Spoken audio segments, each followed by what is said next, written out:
Good morning. Good morning. Today's scripture will be coming from John 16:2. And the scripture says, Christ was speaking to the disciples and he said, they will put you out of the synagogue. Yes, there will come a time when whosoever kill you will think to do God's service. They will think to do God's will by killing you. This is the people of God at that time. This is the true church of God at that time. Christ would go and enter the synagogues and he would teach openly, daily, and even on the Sabbath as it was a custom, he would go into the synagogue. But when it came to the sacred part of the service where they would kill the lamb and offer the sacrifice up, before they would do it, Christ would leave because he knew that he was that lamb and they would not accept that part of the service. But he would go out teaching and preaching and healing the sick, giving sight to the blind, raising the dead, feeding folk miraculously, and doing God's will.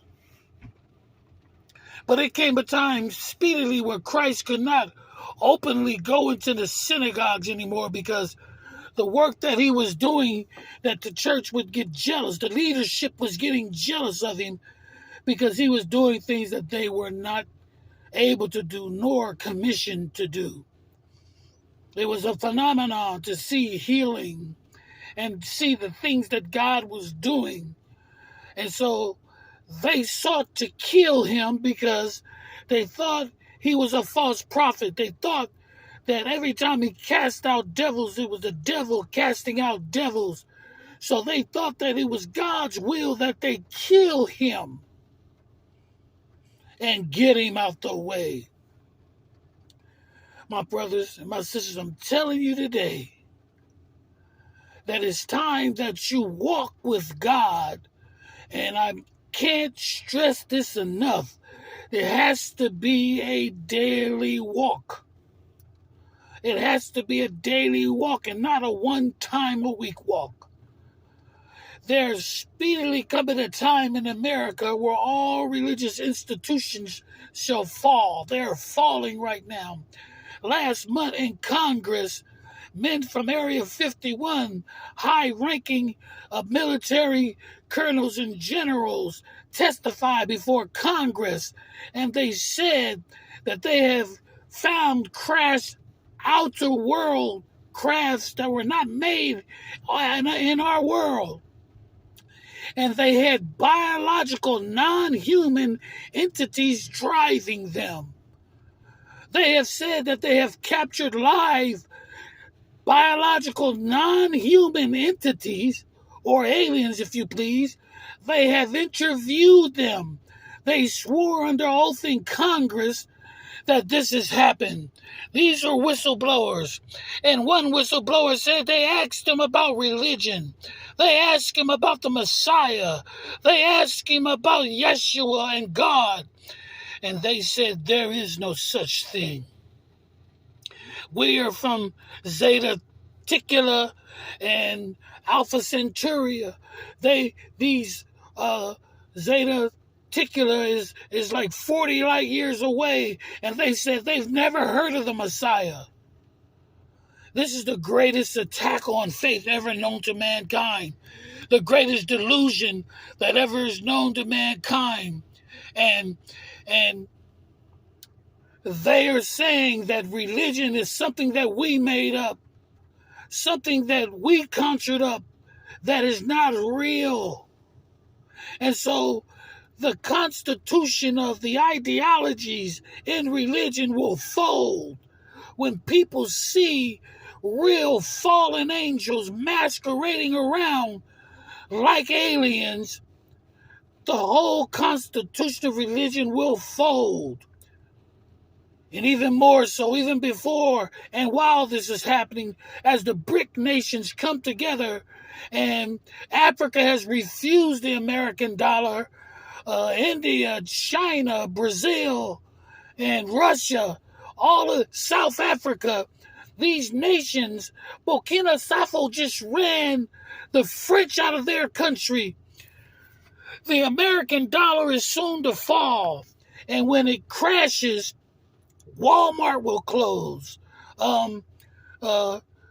Different institutions will just have to fold because of economics. And you think that you were alienated when COVID came from the church. Wait till these church doors close and you cannot go in. You cannot hear the choir.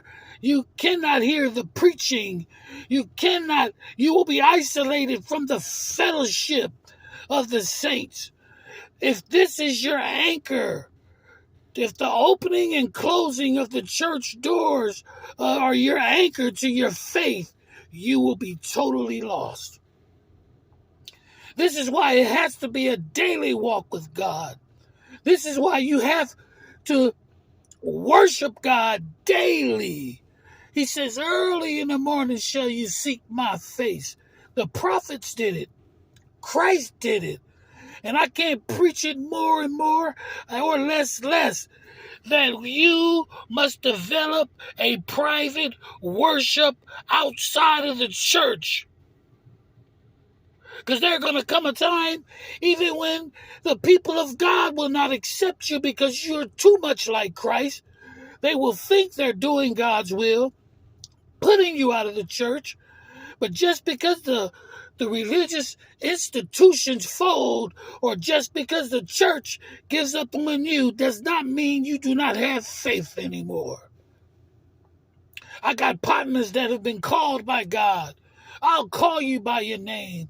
Alvin Eager, Michael Miller, John Jackson, Daryl Mason. You guys are called by God. You know you're called by God, but you never wanted to play church, so you stayed where you are. Well, I'm going to tell you right now, the worst thing to do right now is to go to the church first for guidance. What you must do first is fall on your knees in your home, in your secret place, and ask God for guidance day by day. Continue to consult with him and ask him what would he have you do. And then he will tell you who to go talk to and where to go. And that way, God had moved you. You weren't moved by going somewhere. You were moved by being sent somewhere. And you have already developed an independent relationship with God outside of the church. That way, when you get in the church, and if jealousy arises amongst the brethren, if hatred arises amongst the ranks of God's people like they did Jesus, then you, just like you were sent, it's the same as you could go. Too many people are relying on Sunday and Saturday for their soul salvation and their anchor. Church was not built like that. The church had put Christ out. The church had put the disciples out. The church had stoned Stephen.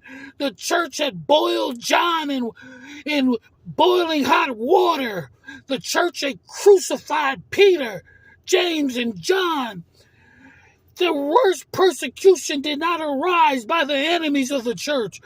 In history, it shows that the worst persecution that has arisen within the ranks of God's people. So we have to develop a relationship with God. Your home should be the primary and first church. Now, it's good to go in fellowship with the brethren. It's good to go and get a word. It's good to go and hear the choir. It's good to go and go to the service. But if that's all you're doing, like I said, it's like going to the supermarket and dying right in the produce section of starvation because you have not entered into a personal relationship with God. So, my friends, get your worship on, because the time is coming, and it's here. God bless you, and I'm praying for you.